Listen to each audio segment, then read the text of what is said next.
सर्वसामान्यांचा आवाज बेधडकपणे मांडणारा न्यूज चॅनल म्हणजेच बेधडक बेधडक.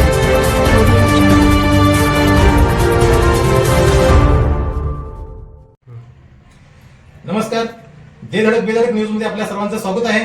पाहूया आजची धडक देणारी बेधडक बातमी फक्त आपल्यासाठी.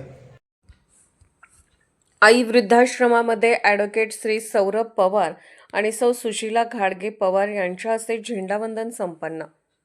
आई वृद्धाश्रम निमशिरगाव येथे प्रत्येकच वर्षी 26 जानेवारी आणि 15 ऑगस्ट हे राष्ट्रीय सण मोठ्या उत्साहात साजरे करण्यात येत असतात आणि मान्यवरांच्या हस्ते झेंडावंदन करण्यात येते.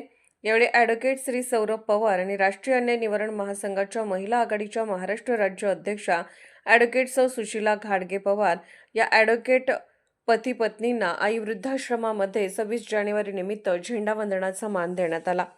यावेळी त्यांच्यासोबत राष्ट्रीय अन्याय निवारण महासंघाचे महाराष्ट्र राज्य अध्यक्ष प्राध्यापक गंगाराम सातपुते सर उपस्थित होते. तसेच आई वृद्धाश्रम विश्वस्त मंडळ सदस्य आणि जयसिंगपुरातील प्रसिद्ध बालरोग तज्ज्ञ डॉक्टर रियाज अत्तार, दलित सेनेचे कोल्हापूर जिल्हा अध्यक्ष श्रीकांत शिंगाई, सामाजिक कार्यकर्ते राजू शिकलगार, विजय मोरे, दलित सेना जयसिंगपूर शहराध्यक्ष राजू गाडीवडर हे उपस्थित होते. या प्रमुख पाहुण्यांच्या हस्ते श्रीफळ वाढवण्यात आले आणि ॲडव्होकेट सौरभ पवार आणि ॲडव्होकेट सौ सुशीला घाडगे पवार यांच्या हस्ते ध्वजवंदन करण्यात आले.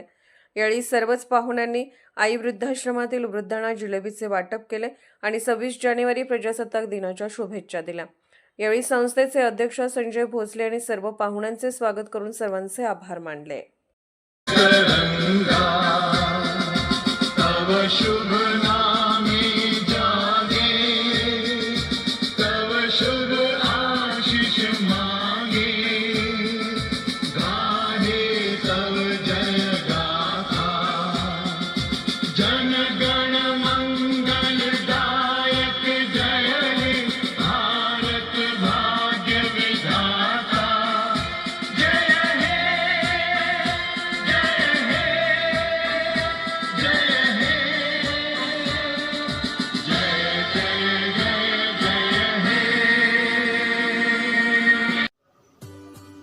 आमच्या बेधडक बेधडक न्यूज चॅनलसाठी आपली लाईक आमच्यासाठी लाख मोलाची आहे. चला तर मग एक लाईक करा, सबस्क्राईब करा आणि बातमी शेअर करून आम्हाला प्रोत्साहन द्या.